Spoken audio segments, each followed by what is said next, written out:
Halo, assalamualaikum, selamat siang. Cuaca panas, alhamdulillah. Di Indonesia panasnya minta ampun ya. Tapi lebih panas di Taiwan. Di Taiwan sekali panas tuh panas ya. Oke teman-teman, sebelum saya lanjut video saya, jangan lupa tekan subscribe, like, komen di channel saya. Mudah-mudahan teman-teman semuanya selalu diberi kesehatan, panjang umur, sehat walafiat, semua lancar pekerjaannya.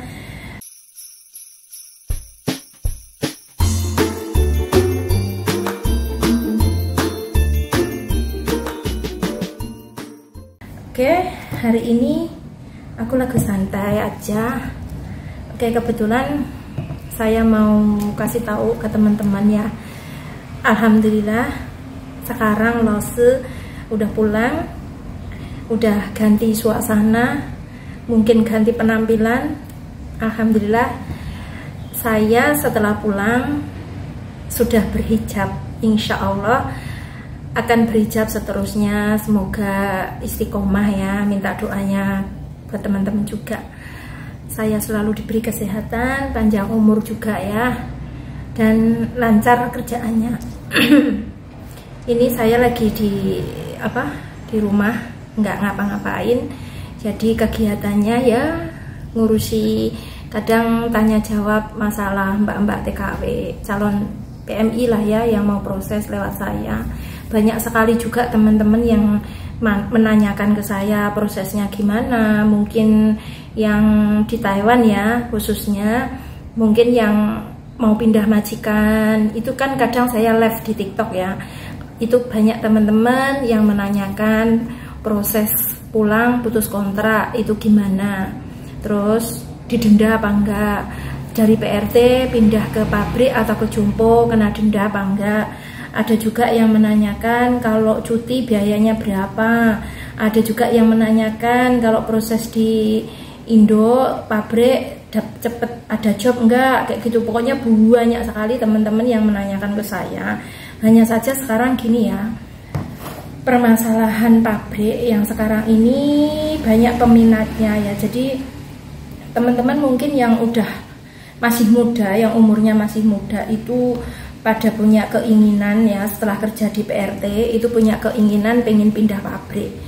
Karena menurut teman-teman mungkin ya, pabrik itu kan gajinya tinggi, ada lemburan, Sabtu Minggu udah libur, udah bebas kayak gitu. Tapi nggak sama yang dipikirkan, yang kalian pikir ya. Kalau pabrik itu memang prosesnya rumit, butuh biayanya tinggi. Kecuali kalian mungkin yang nasibnya bagus, kalian ada tinggal di Taiwan, terus udah finish. Sebelum finish mungkin tanya-tanya, kalian punya biaya untuk pindah ke pabrik, dari PRT ke pabrik, tanya-tanya kayak gitu. Nah itu ada sih yang nasibnya bagus, tanya-tanya ke teman atau mungkin ke agensi ya, itu dapat lah.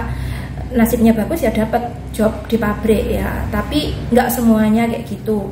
Saat ini yang di Taiwan juga sulit untuk cari job pabrik, yang di Indonesia juga sulit. Ini saya sebulan yang lalu tuh ngurus ya, prosesnya sekitar 1 bulan. Sebenarnya cepet lah, sekitar 1 bulan kurang lebihnya itu proses ke pabrik, cowok ya. Nah itu juga apa ya, sebenarnya sulit itu ya, tapi karena ya saya suruh sabar gitu, dan alhamdulillah semuanya udah lancar, udah CO, udah turun, tinggal terbang saja. Ini menunggu jadwal terbang ya. Itu nasibnya baik ya, nasibnya baik, beruntung, jadi dia prosesnya cepet. Tapi ini sekarang kan saya ada anak satu dari Trenggalek, itu juga mau proses ke pabrik, cewek ya, umur 20. Ini orang tuanya mungkin di Taiwan, jadi anaknya tuh udah kerja di toko, pelayan toko kayak gitu. Dan ini dia minta diproseskan ke pabrik. Sebenarnya dari awal saya udah merasa gimana ya, kenapa anak-anak sekarang peminat untuk pabrik itu banyak sekali ya. Yaitu tadi karena iming-imingnya gaji gede, tapi nggak tahu yang sebenarnya pabriknya sekarang Taiwan banyak bangkrut, terus apa ya, biayanya tuh tinggi. Nah ngertinya ya kerjaan enak, kalau siang kerja malam tinggal istirahat. Nggak seperti itu konsepnya. Jadi kalau kalian nggak tahu di lapangan, nggak tahu di Taiwan gimana, ya kalian gampang untuk mengungkapkan tuh gampang. Tapi nyatanya setelah tahu di Taiwan, kondisi di Taiwan gimana, itu kalian pasti mikir 2 kali lipat ya. Saya juga menyarankan tolong berpikir dulu. Jangan kalian punya planning ke pabrik terus akhirnya aku punya biaya, dibiayai sama orang tua atau saudara, terus mau proses pabrik kayak gitu. Jadi ngomongnya tuh gampang, tapi prosesnya yang sulit kayak gitu. Nah, ini karena tadi saya juga udah tanya ke PT ya, tanya ke PT ada nggak job pabrik satu aja buat cewek, katanya lagi kosong, nggak ada job ready. Nah, kalau seperti ini ya toh kita memaksa untuk memproses ya, itu kita sebenarnya oke ya, kita bantu itu oke aja. PT dapat orang juga oke, tapi kalau resikonya nanti siapa yang menanggung? Harus lama loh nunggunya. Sekarang kalau misalnya ada job dari PT itu pasti ngomong, ya ada loh atau ada Mbak C kayak gitu, boleh daftar segera kayak gitu kalau ada job. Nah, PT saya juga tidak terlalu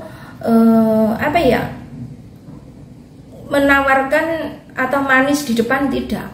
Kan ada juga yang PT mungkin semua orang tuh ditampung, mau cowok mau cewek, untuk pabrik jompo itu ditampung, tapi lama ngasih jobnya itu lama, sampai dia udah nggak mau nunggu lama lagi, pengen MD kayak gitu. Nah, kalau sudah nunggu lama kan keinginannya ya nyesel gitu loh. Saya nggak mau teman-teman tuh kayak gitu, udah diproses di PT sekian lama nggak ada job, akhirnya mau MD, mengundurkan diri. Kalau proses kamu sudah sampai ID, medikal, SKCK, pasporan, itu kamu mau MD itu didenda sama PT, ganti rugi biaya yang dikeluarkan itu. Nah, kamu belum kerja aja, dari tadi pengurusan dokumen itu kamu sudah ngeluarin biaya banyak.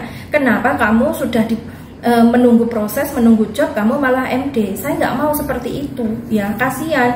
Nah, ini banyak juga permainan PT-PT juga yang seperti itu, ditampung semua, siapa yang mau daftar ditampung.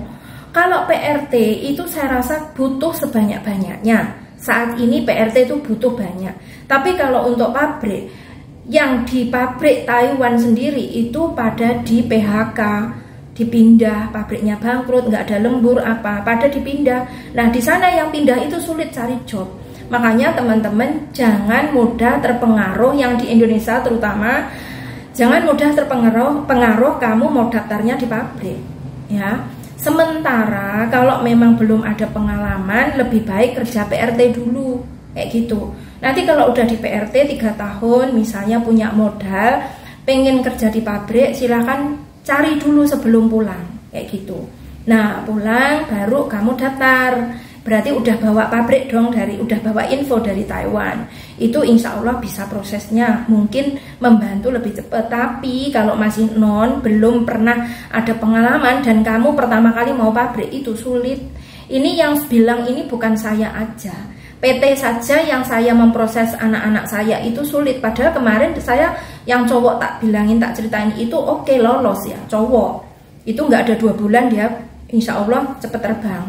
Tapi yang satu ini mau daftar minggu-minggu ini ya, anak Trenggalek kalau nggak salah, itu ibunya di luar negeri. Ini saya belum jelasin, ibunya di Taiwan sana bersedia membiayai proses anaknya, tapi ya itu sulit. Nah, ini saya mau nelpon ke mbaknya gimana gitu, karena yang tahu persis kan kita yang bagian lapangan kayak gini gitu loh. Jadi udah ngeluarin biaya, pabrik itu mahal ya, sekitar kan ada yang masing-masing PT sih beda, ada yang 55 juta belum termasuk ID, medikal, paspor, SKCK, belum termasuk itu rekom ID dan lain sebagainya, medikal pra, medikal full, medikalnya 2 kali biasanya. Terus itu biaya pokoknya 55 juta. Nanti masih potongan lagi di Taiwan sekitar 6 bulan. Ada juga PT yang kemarin saya dapat info, biayanya murah 45 juta. Tetapi 45 itu sudah termasuk macam apa itu proses dokumen yang lain kayak ID, SKCK, medikal, paspor. Tetapi potongannya di Taiwan sana tinggi. Potongannya berapa? Saya cari info itu 10.000 NT kali 9 bulan. itu 90.000 loh, bayangkan. Itu udah berapa juta kalau dikirim ke Indonesia, dikruskan. Makanya jangan mudah terpengaruh itu saja, karena proses di masing-masing PT juga beda, masing-masing agensi nanti juga beda. Saya tidak bisa memberi, maksudnya terlalu menjelekkan PT juga enggak. Maksudnya sekarang karena saya itu lagi memproses anak saya begitu sulitnya, makanya sekarang saya ngasih tahu. Kalau belum ada pengalaman, mending tadi kita daftar ke PRT dulu. Kalau udah punya uang kan gampang, punya uang saku, ya toh. Nanti sambil itu lihat-lihat gimana kondisi di Taiwan. Kalau memang nyaman di PRT, ya toh, mending di PRT, karena PRT itu intinya gaji juga udah 20, gaji pokok ditambah lemburnya 667 kali 4 atau 667 kali 5, tergantung lemburnya minggunya ada berapa, kayak gitu. Nah, itu makan sama tempat tinggal, fasilitas semua itu 3 kali makan majikan yang nanggung, tempat tidur, fasilitas, listrik, majikan yang nanggung. Tapi kalau pabrik itu semua bayar sendiri. Nah, perbedaan antara PRT dan pabrik itu seperti itu.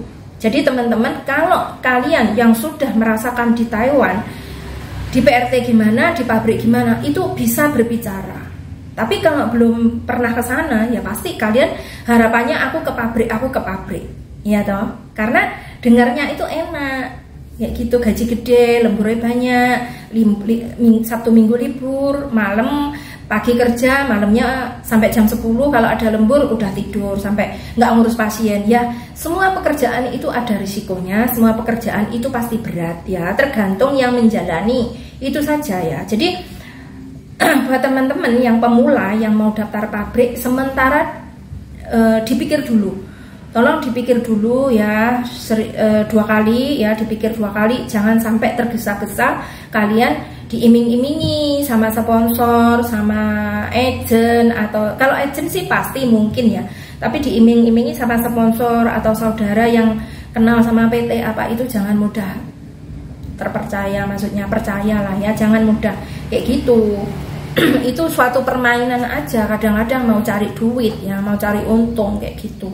Kasian lah, nanti udah proses lama, jobnya nggak turun-turun ya. Jadi ini pesan buat teman-teman semuanya ya, hati-hati. Sekarang cari kerjaan itu susah ya. Jadi itu aja, semoga bermanfaat bagi teman-teman semuanya. Tetap semangat ya. Semoga Gusti Allah selalu memberkahi. Terima kasih. Bye-bye. Assalamualaikum.